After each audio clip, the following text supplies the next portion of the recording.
Okay, so we're back. We got the post unscrewed and back out of the room to work on this. We got the back seat out so we don't catch it on fire. We had a little bit of a rat nest under that one. So today we're taking the back window out, trying to get the chrome off that big piece there. And I believe I take the back window out to get that out. I'm not 100% sure. And we're gonna cut the post off here and start going on the back half of this thing now. So we'll start working on this back door area. Let's see how this rolls along here. All right, so we got our door gutted. That takes quite a while, a lot longer than I thought it would have taken trying to get everything off of it. And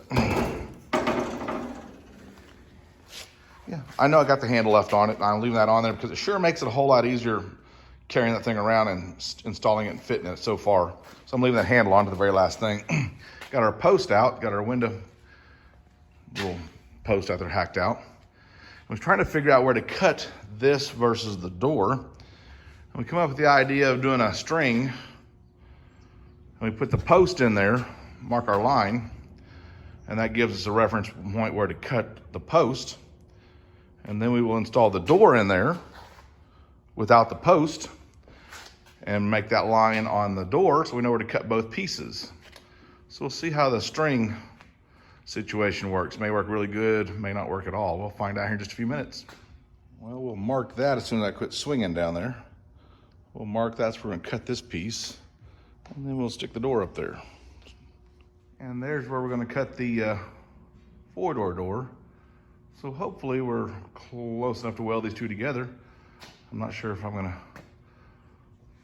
use this line and go 1/4 inch longer and overlap them, notch it down and weld it up. So we'll see what we're gonna do here in just a few minutes, then we'll start cutting on these things.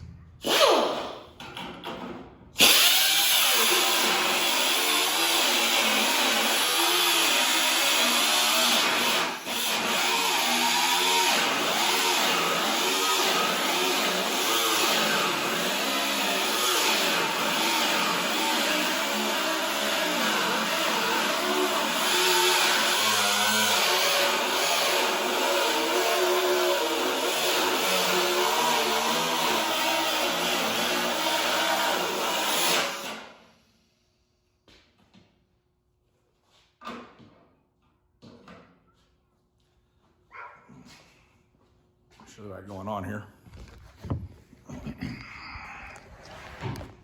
Nice straight line. And if you haven't bought one of these Eastwood cutters that goes both directions, reversible, I love that thing. I've only had it a few months and it's one of my now new favorite tools. So we're gonna slice that door down the side there. We'll cut the back the same way, but the back really doesn't matter as much as that sheet metal on the front. And we'll get back on this just a second here. We'll see what happens. So here's our cut off door. There's the part of the door. I was gonna vacuum all that stuff out of there. I don't know why I tried to vacuum it out when I can just pick it up and dump it in the trash. Door's cut off. Let's see what we got to work with here. There we are. Yeah, window regulator and all that out now, nice and easy. Slide right out of there. We'll just see how close we are on this measurement now. See if it's gonna work. Well, that worked out pretty nice. It really did. We're a little tall right there. I didn't want to cut it too short. You can see I can grind that down. I'll fit my two-door Bel Air chrome to that and see how that works out. And then, yeah, really good enough to weld. I left it a little longer, so it's easier to, a little long right there. It's easier to take metal off than it is to add metal. So I'll go to the fine tuning and all this and tack weld it up. And then we'll start working on this top piece that goes here, which is off the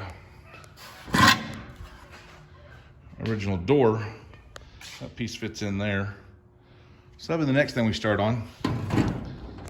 So far we're pretty happy with the outcome of this. We've been, what, 5 days, 6 days on this, 7 days maybe? 8, hell, I lost track. It's been pretty fun so far. Nothing really complicated other than taking chrome off is the biggest problem. So it's starting to look like a two-door. All right, we're out of here.